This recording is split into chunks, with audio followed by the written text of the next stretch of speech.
What's up, everybody? Welcome to BioS 3 Raw TV. First of all, let's fix this fucking camera. I'm gonna make that shit square. All right, now we're gonna talk to you guys about something today. 5% Nutrition put out the Rich Piana FEEDER workouts out. Now, if you guys remember, Rich used to do these things called the FEEDER workouts, which were very high rep sets. Like he kind of would just take a pair of dumbbells at home and he'd do like his real workout at the gym. And then he'd come home and like before bed, he would do these quote unquote FEEDER workouts, which were just light weights.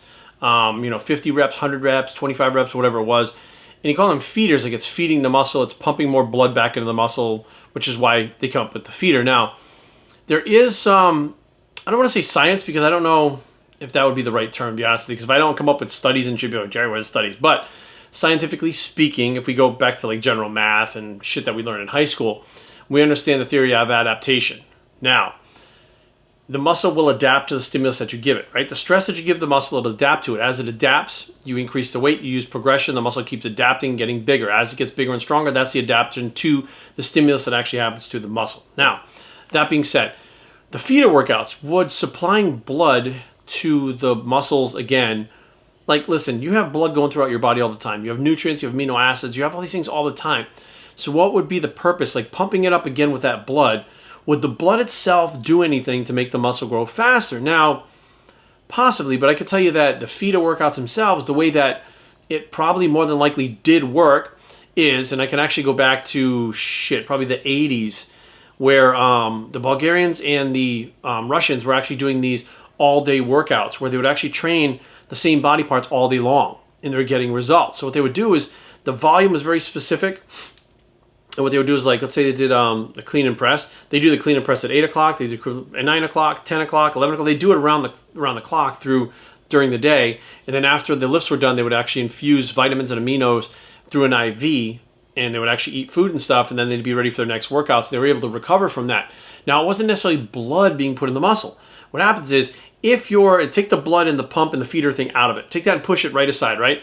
Let's look at that from the standpoint of, you're increasing the stimulus to the muscle. Even though it's a light stimulus, by hitting those higher reps, you're actually going after those other muscle fibers, those red muscle fibers. Now, the ISSA, International Sports Science Association, came up with these ABC workouts, which this was probably 1992, 93, 94. I think 93 to 94.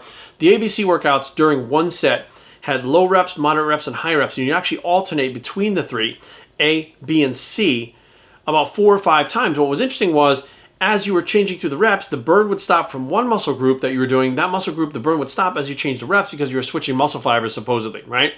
Now, that was based on science. Dr. Fred Hatfield was spearing it at the time.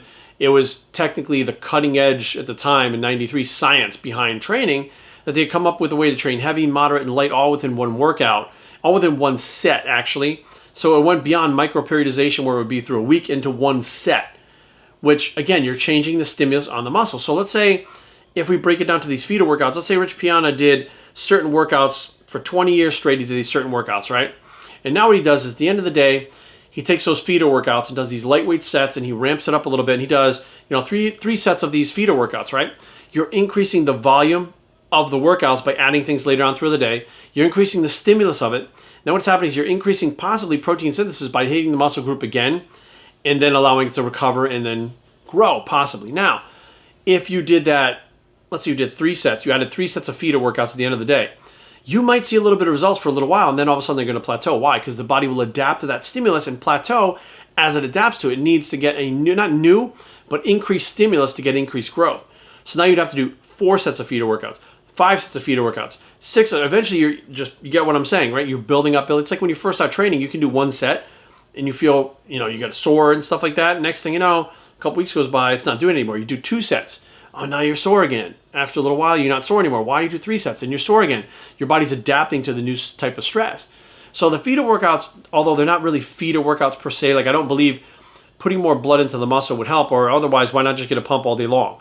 You know what I mean? Like, or it's like saying if you only got a pump, you'd grow the same amount of muscle without using progression, heavier weight. So it's like, it's not the only thing, but it's like an add-on to it. So now you have somebody like Rich who was training 8 to 10 reps in the gym and then coming home at night doing those. It's almost like he's splitting the workup in between 2 sessions instead of 1. I mean, technically he could do the FEEDER workouts during the training, right? Let's say you did the hard training, 8 to 10 reps, and the last quarter of the workout was all these FEEDER workouts pumping as much blood, which would cause sarcoplastic hypertrophy, into the muscle. So it's like you could use feeder workouts in the middle, at the end of your workout, in the middle of your day, right? So if you go train at 3 o'clock in the afternoon and you do 8 to 10 reps, you do 10 sets or whatever, then you do 5 sets of feeder workouts in that, right at the end of that, it would have a similar effect as far as pumping blood. You have a muscle that already has a lot of blood in it.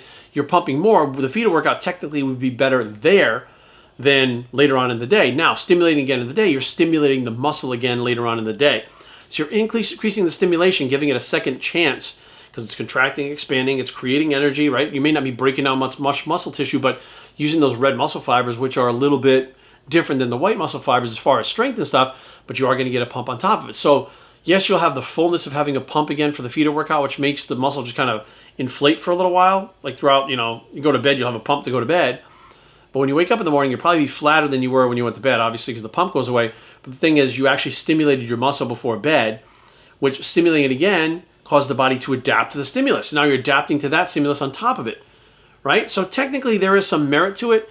I think that the way that Rich had put it, it was just a very nice, catchy way to put it. Feeder workouts, feeding the muscle. You've been eating after you eat workouts, feeding. It all is a very nice story to put out there with science backing it. It's not that it doesn't work, but I mean, really, if Rich had explained it the way I just explained it, you'd be like, okay, what do I do again? As opposed to do 20 reps like this, 20, that's your feeder workout. Feeds more blood in the muscle, makes you grow, right? You go, oh, okay, fuck. It makes more sense the way he said it. He just had a different way of communicating it, which I'm not saying he didn't know how they worked. I'm saying he communicated in a way that was probably for the masses to understand. A little bit of pump, good before bed. That'll help muscle growth. Like, that was the bottom line, right? But go through all the scientific explanations. And people could even get deeper probably than I am in it. But the bottom line is the feeder workouts are something that, OTS, Optimum Training Systems, came up with years ago, where you would actually train 3 times a day. You do the same body parts 3 times a day. Or it'd be like a whole body workout, 8 a.m., noontime, and I think 5 p.m. or 6 p.m. I mean, it was crazy, the amount, and they got great results training the whole body 3 times a day like that. Now, that was for professional athletes, like Olympic athletes, and maybe even professional bodybuilders. I mean, the average person wouldn't be able to pull that off. But the fact is, they did it and it worked. Which means that multiple training sessions throughout the day, let's say you're doing 20 sets. If you did 5 in the morning, 5 in the afternoon, 5 in the late afternoon, 5 before bed, you'd still get 20 sets, but the stimulation would still be there, but it would be around the clock. Would that stimulate things differently? It might. Now, let's say you did 20 in the morning, 20 in the afternoon, 20 that might be overkill. So there's definitely a way that it needs to be done. Matter of fact, we saw Francis Benfedo, one of the legendary bodybuilders from France. He was like one of the symmetry guys, the super aesthetic guys, great poser and stuff like that, just a beautiful physique, trained every body part every day.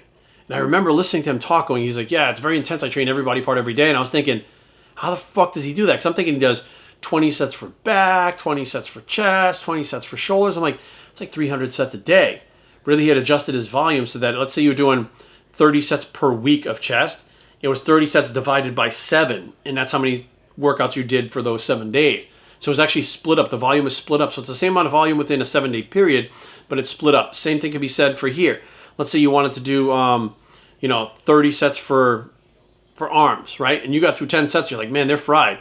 Okay, well, you did 10 sets in the morning, right? Before you go to bed, do another 10 sets. Later on in the week, do another 10 sets. There's 30 sets throughout the week. So technically, feeder workouts or multiple workouts throughout the week, broken down like that, all have a similar effect. So I think a lot of people, scientifically would make fun of Rich and call him stupid and say shit like, oh, it's so stupid, feeder workouts. But there is a lot of merit to it. And if those people that make fun of have actually looked for it, they find the science, especially from the Russians and the Bulgarians back in the day with Olympic training, where there's some unbelievable science that they did where they could get the muscle to recover 100% within 45 minutes to 2 hours. These muscles were fully recovered when they were properly nourished. The rest time was there, the intensity, the volume, everything was in check. They had some amazing things happening with the body, and these people were superhuman, just even based on people that were using drugs. It was like people that used drugs couldn't even hold a candle to these guys. Of course, they were on drugs too, but the bottom line is there's a lot more things out there that we don't really understand or how to apply.